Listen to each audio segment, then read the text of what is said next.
جب بیٹے اس دنیا سے جا رہے ہوں اور بوڑھا باپ اپنی جوان اولاد کو نازل کرتا ہے، اس پر اس جنازے کا کتنا بوجھ ہوتا ہے، یہ وہی شخص جانتا ہے جس نے اس بوجھ کو اٹھایا، جس کو یہ روح اور یہ درد ملا، صرف وہی یہ شخص جانتا ہے۔ تکلیف ہوتی ہے، چاہے چھوٹی سی کیوں نہ ہو۔ جس آدمی کو یہ تکلیف پہنچی ہو، اس تکلیف کا درد کتنا ہے صرف وہی جانتا ہے۔ ایک شخص ہے، اس کے پاؤں میں کانٹا چبھتا ہے، ایک کانٹا چبھنے کا درد کتنا ہوتا ہے یہ وہی جانتا ہے جس کے پاؤں میں کانٹا چبھا ہوا ہے۔ جس کو زندگی بھر کبھی کانٹا چبھا ہی نہیں، اس کو اس کا اندازہ ہی نہیں، یا جس کو ابھی نہیں چبھا اس کو پتہ نہیں ہے کہ یہ درد کیا ہے۔ اس لیے جن کی اولاد نہیں ہے وہ نہیں جانتے کہ اولاد کے ساتھ محبت کس قدر ہوتی ہے، اور جن کی اولاد موجود ہو، گھر میں ہو، خوشیوں میں ہو، وہ نہیں جانتے کہ اولاد کے جانے کا دکھ کیا ہوتا ہے۔ ان کو نہیں معلوم کہ اولاد کے جانے کا غم کیا ہوتا ہے۔ جس کی اولاد بچپن میں چلی جائے وہی یہ درد جانتا ہے۔ تو اسی طرح اللہ کے حبیب حضرت محمد رسول اللہ صلی اللہ علیہ وسلم کی اولاد اور بیٹے وہ بچپن میں جا رہے ہیں، ایک اولاد کے جانے کا دکھ ہے، اور دوسرا وہ اس سے بھی زیادہ بڑا دکھ ہے اپنے رشتے دار، اپنے عزیز و اقارب، اپنے تعلق والے وہ اتنا نہیں کہہ رہے کہ اے محمد آپ کے بیٹے چلے گئے ہیں، بڑی تکلیف ہوئی ہے، بڑا دکھ ہوا ہے، اس دکھ کی گھڑی میں ہم آپ کے ساتھ ہیں، بلکہ وہ تانا دے رہے ہیں۔ آپ پتہ چلے گا تیرا دین کیسے چلتا ہے، آپ پتہ چلے گا تیرا مشن کون لے کر چلتا ہے، آپ دیکھتے ہیں تیرا نام کون لیتا ہے، تیرا نام مٹ جائے گا، تیرا نام ختم ہو جائے گا، تیری نسل آگے نہیں چل سکے گی۔ یہ تانے دے رہے ہیں، اولاد کے جانے کا دکھ وہ بھی سہ رہے ہیں، اور اس کے اوپر ملنے والے تانے وہ برداشت کر رہے ہیں۔ دوہرا دکھ جب ملا، اللہ رب العزت نے پھر اجر دیا، اللہ کے نبی نے صبر کیا، پھر اللہ نے اپنے نبی کو صبر کا بدلہ دیا۔ صبر کا بدلہ دینے والی ذات ایسی ہے جس کے خزانے میں کوئی کمی نہیں، اور لینے والا وہ ہے جو اس سے اعلیٰ و مرفع نہیں۔ پھر اللہ رب العزت نے حضرت جبرائیل علیہ السلام کے ذریعہ سے اپنے محبوب کو تسلی دی ہے، اور بدلے کے طور پر آپ نے جو صبر کیا ہم آپ کے صبر کا بدلہ دیں گے۔ صبر کا بدلہ وہ کیا ہے؟ ایک تو ہے ہر شخص کو جب دکھ اور درد ملتا ہے اور وہ اس پر پھر صبر کرتا ہے، صبر کرنے پر اللہ رب العزت کیا دیتے ہیں؟ صرف اجر نہیں دیتے، صرف بدلے میں جنت نہیں دیتے، بلکہ بدلے میں اپنی معیت، اپنا ساتھ نصیب فرما دیتے ہیں۔ ان اللہ مع الصابرین، جو صبر کرے گا اللہ صبر کرنے والوں کے ساتھ ہو جائے گا۔ اور یہ ہے عام کا معاملہ۔ اللہ کے نبی صلی اللہ تعالیٰ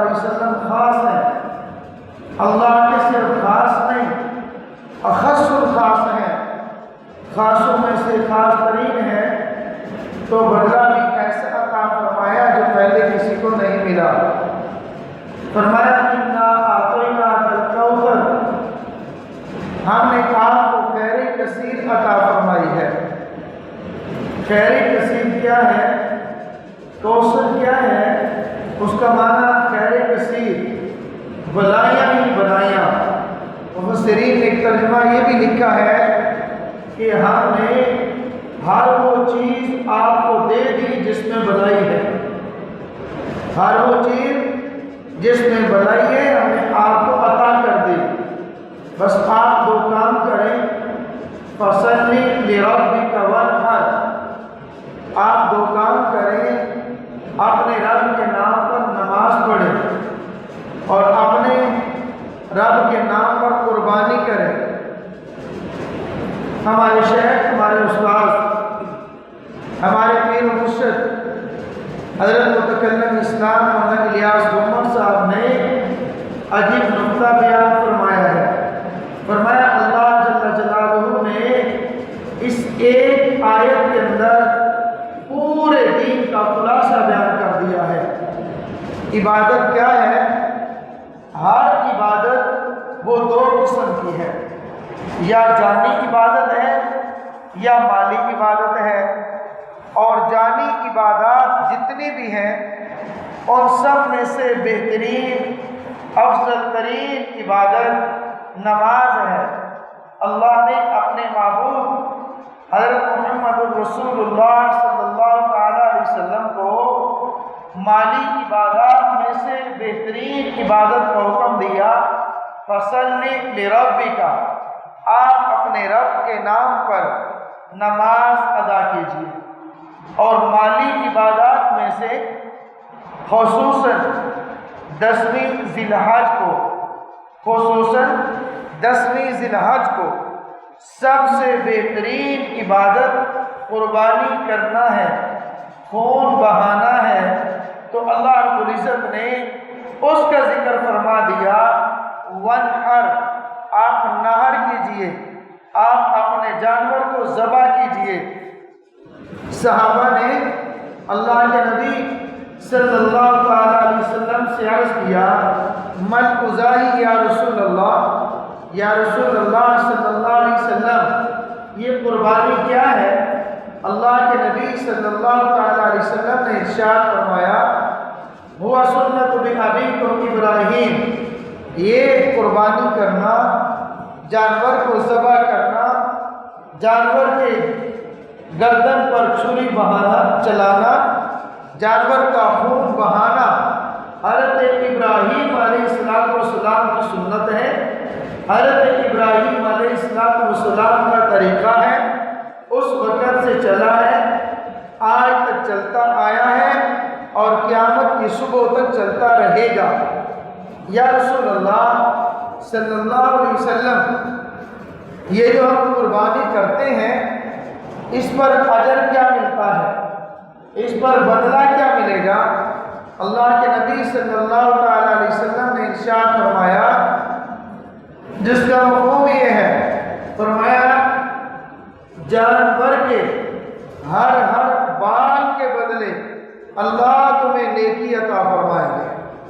جانور کے بال کے بدلے میں اللہ جل جلالہ آپ کو نیکی عطا فرمائیں گے۔ قربان جائیں اصحاب رسول صلی اللہ علیہ وسلم کی عظمت پر۔ یہ نہیں تھا کہ صحابہ کو یقین نہیں تھا کیا ملے گا، کتنا ملے گا، بس ہم تو عرض کرتے ہیں ہمارے لیے صحابہ نے دروازے کھول دیے، صحابہ پوچھتے رہے، اللہ کے رسول صلی اللہ علیہ وسلم بتلاتے رہے، اور قیامت تک آنے والے لوگوں کی رہنمائی ہوتی رہی۔ اللہ اکبر کبیرہ۔ قربان جائیں صحابہ پر۔ ایک میں لفظ عرض کرتا ہوں، جملہ عرض کرتا ہوں، اپنے اکابرین کا سنا ہوا، اگر اصحاب رسول صلی اللہ علیہ وسلم کو نبی اور امت کے درمیان سے نکال دیا جائے تو شریعت اسلام کی جو عمارت کھڑی ہے وہ درم سے نیچے گر جائے گی۔ ختم ہو جائے گا، دین باقی نہیں رہے گا۔ اس کی وجہ یہ ہے اللہ کے نبی صلی اللہ تعالیٰ علیہ وسلم سوتے کیسے، اٹھتے کیسے، بیٹھتے کیسے، بازار میں چلتے کیسے، بیت الخلاء میں کیسے گئے، بیت اللہ میں کیسے گئے، صبح کیسے، شام کیسی، تجارت، عدالت، سخاوت، شجاعت، دن اور رات کا کام کیا تھا، ان سب کے گواہ حضرت محمد الرسول اللہ صلی اللہ تعالیٰ علیہ وسلم کے ذات کے گواہ بھی اصحاب پیغمبر ہیں۔ اگر اصحاب پیغمبر کو نکال دیا جائے تو اللہ کی قسم کچھ بھی باقی نہیں رہ جاتا۔ صحابہ پوچھتے رہے، اللہ کے نبی صلی اللہ تعالیٰ علیہ وسلم بتلاتے رہے۔ موضوع نہیں ہے، اپنے موضوع کی طرف عرض کرتا ہوں۔ صحابہ نے عرض کہ یا رسول اللہ، آپ نے فرمایا کہ جانور کے ایک ایک بال کے بدلے میں نیکی ملے گی۔ بہت سارے جانور ایسے بھی ہیں جن کے جسم پر بال نہیں ہوتے، اون ہوتی ہے۔ مثلا بکری ہے، بکری کے جسم پر بال ہے۔ بھیڑ ہے، دمبا ہے، اس کے جسم پر بال نہیں، اون ہے۔ اور بیل ہے، اس کے جسم پر بال ہے۔ اونٹ ہے تو اس کے جسم پر اون ہے۔ یا رسول اللہ، اون والے جانور پر کیا ملے گا؟ اللہ کے نبی صلی اللہ تعالیٰ علیہ وسلم نے ارشاد فرمایا، جس طرح ایک ایک بال کے بدلے میں نیکی ملے گی، اسی طرح اون کے ایک ایک ریشے کے برابر نیکی ملے گی۔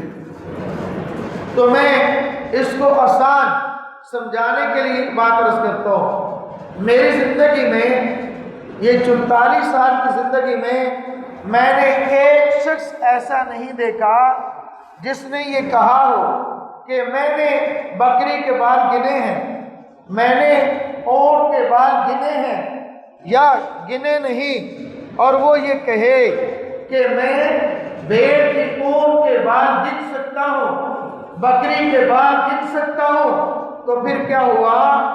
جس طرح بکری اور بھیڑ کے بالوں کی گنتی نہیں ہو سکتی، اسی طرح قربانی پر ملنے والی نیکیوں کی گنتی نہیں ہو سکتی۔ وہ بھی ان گنت ہے، اس پر ملنے والی نیکیاں بھی ان گنت ہیں۔ اس کے بال بھی گنتی سے باہر ہیں، اسی طرح اس پر ملنے والی نیکیاں وہ بھی گنتی سے باہر ہیں۔ جس طرح وہ بے شمار ہیں، اسی طرح یہ بھی بے شمار ہیں۔ صحابہ نے عرض کیا، یا رسول اللہ صلی اللہ تعالیٰ علیہ وسلم، عید والے دن کون، بلکہ اللہ کے نبی صلی اللہ علیہ وسلم نے ارشاد فرمایا، اے میرے صحابہ، عید والے دن 10ویں ذی الحج کو بہترین عبادت، سب سے افضل ترین عبادت کون کا بہانہ ہے؟ صحابہ نے عرض کیا، یا رسول اللہ، جہاد سے بھی بہتر ہے؟ فرمایا ہاں، جہاد سے بھی بہتر ہے۔ پھر عرض کیا، یا رسول اللہ، جہاد سے بھی زیادہ؟ فرمایا ہاں، جہاد سے بھی زیادہ ثواب ملے گا۔ عرض کیا، یا رسول اللہ، جہاد سے بھی زیادہ ثواب ملے گا قربانی کرنے پر، خون بہانے پر؟ ہاں۔ فرمایا جہاد سے بھی زیادہ اجر ملتا ہے۔ 3 بار کہنے کے بعد ارشاد فرمایا، ہاں، مگر وہ شخص جو اللہ کے راستے میں جائے اور شہید ہو جائے، اس سے زیادہ نہیں ہے۔ تو میں عرض کرتا ہوں، قربانی والے دن جو اجر سب سے زیادہ ہے تو خون بہانے کا، چاہے اپنا بہا دے چاہے جانور کا بہا دے۔ یہ میں نے 2-3 باتیں کیوں عرض کی ہیں، یہ میں عرض کرنا چاہتا ہوں۔ اللہ کے نبی سے صحابہ نے پوچھا، یہ قربانی کیا ہے؟ اللہ کے نبی صلی اللہ علیہ وسلم نے فرمایا، حضرت ابراہیم علیہ السلام کی سنت ہے۔ دوسرا سوال کیا، یا رسول اللہ، قربانی کریں گے ہمیں کیا ملے گا؟ فرمایا ایک ایک بال کے بدلے میں نیکی ملے گی۔ اور اللہ کے نبی نے خود فرمایا کہ قربانی والے دن جانور کا خون بہانا سب عبادت ہے۔ اب یہ 3 چیزیں سن لی، اور 3 چیزیں سننے کے بعد آج کل کچھ لوگ عقل مند ہونے کا دعویٰ کرتے ہیں، آج کل کچھ لوگ سوشل میڈیا پہ، الیکٹرانک میڈیا پہ ایک بڑی لمبی چوڑی تقریر کرتے ہیں، اور وہ کیا کہتے ہیں؟ ڈگوسلے اور خیالی پلاؤ تیار کرتے ہیں۔ کرتے کیا ہے؟ دیکھیں جی، پاکستان کے اندر غربت بہت ہے، بے روزگاری بہت ہے، آج کل تو لاک ڈاؤن بھی ہوا، یوں ہے وہ ہے، کتنے یتیم بچیاں، یتیم بچے گھروں میں موجود ہیں، باپ کا سایہ سر پہ نہیں ہے، اور کتنی بچیاں ایسی ہیں سر پہ سفید بال آ گئے، چاندی آ گئی، ان کے رشتے نکاح نہیں ہو رہے، ان کا جہیز بھی تیار ہو رہا، کتنے لوگ ہیں بغیر علاج کے مر گئے، علاج نہیں ہو رہا۔ تو اس سے کتنا بہتر ہوگا جانوروں کو ذبح کرنے کی بجائے یہ اربوں روپیہ جو لگتا ہے قربانی پر، ان اربوں کھربوں روپے کو جمع کر کے یتیم خانے بن جائے، 2-4 اسپتال بن جائے، اور یتیم پروری ہو جائے، کسی مسکین کو کھانا کھلا دیا جائے، اور اگر اس پیسے کو جمع کر کے بیواؤں کو ان کے سرپرستی کی جائے، جو وہ بچیاں جن کے نکاح نہیں ہوئے ان کی شادی اور رشتے کر دی جائے، افسوس، سخت افسوس، بلکہ ماتم کرنے کو دل کرتا ہے ان کی اس سوچ پر۔ کیا اللہ کے نبی صلی اللہ علیہ وسلم کے دور میں کوئی یتیم نہیں تھا، کوئی مسکین نہیں تھا، کوئی بیوہ نہیں تھی، کوئی شہید نہیں تھا، کوئی گھر نہیں اجڑنے والا تھا، کوئی بیمار نہیں ہوتا تھا، سب کچھ تھا۔ دین کے ساتھ یہ مذاق اڑایا جاتا ہے، کبھی ادھر سے کبھی ادھر سے۔ جو دین کا کام جس وقت کرنے کا حکم اللہ نے دیا ہے اور اللہ کے محبوب حضرت محمد الرسول اللہ صلی اللہ علیہ وسلم نے کر کے دکھایا ہے، وہی دین ہے، وہی اسلام ہے، وہی شریعت ہے۔ ہم لوگ اپنی طرف سے کتنے خیالات جمع کر لیں، وہ اسلام اور شریعت نہیں ہو سکتا۔ یہ لوگ بظاہر سمجھتے ہیں یہ چھوٹی سی بات ہے، چھوٹی سی بات نہیں ہے۔ یہ اللہ کے نبی حضرت محمد الرسول اللہ صلی اللہ علیہ وسلم کی ذات پر، نبی کی سوچ پر، نبی کے اقوال پر، نبی کے افعال پر براہ راست حملہ ہوتا ہے۔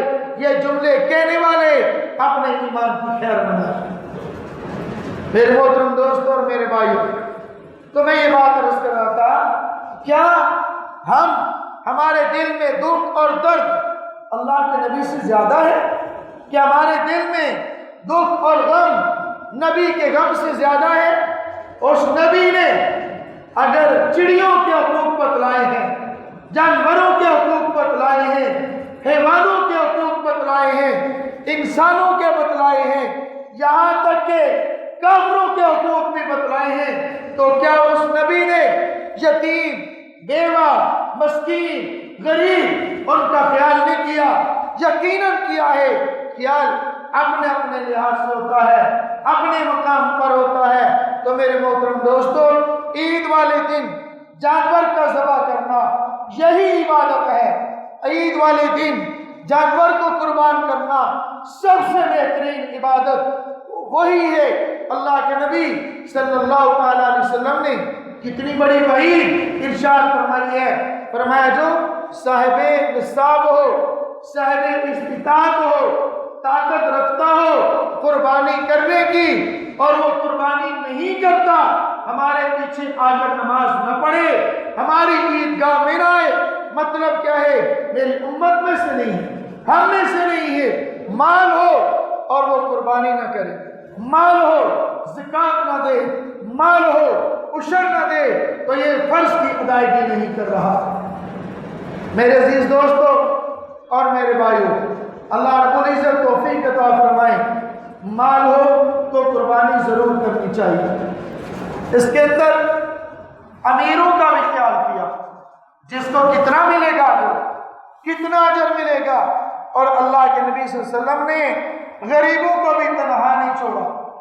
جس طرح صحابہ کا واقعہ آتا ہے، کچھ صحابہ غریب تھے، غریب صحابہ، فقیر، مسکین، مال نہیں ہے، مال والے نہیں ہیں۔ آگے عرض کیا یا رسول اللہ صلی اللہ تعالیٰ علیہ وسلم، دیکھیے کچھ لوگ ہیں وہ جہاد میں جاتے ہیں، مال دیتے ہیں، ہم غریب ہیں، ہم مال نہیں دے سکتے۔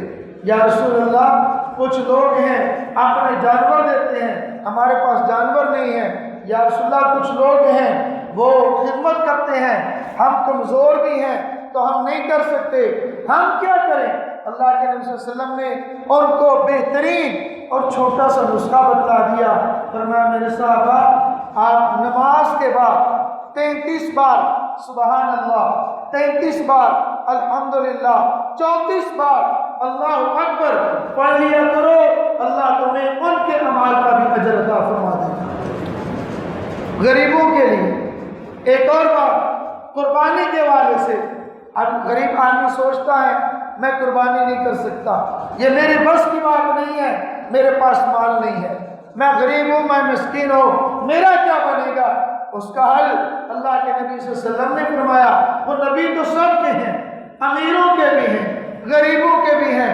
2 جانور لیے، ذبح کیا، ایک کو ذبح کیا، یا اللہ میری طرف سے قبول فرمائے۔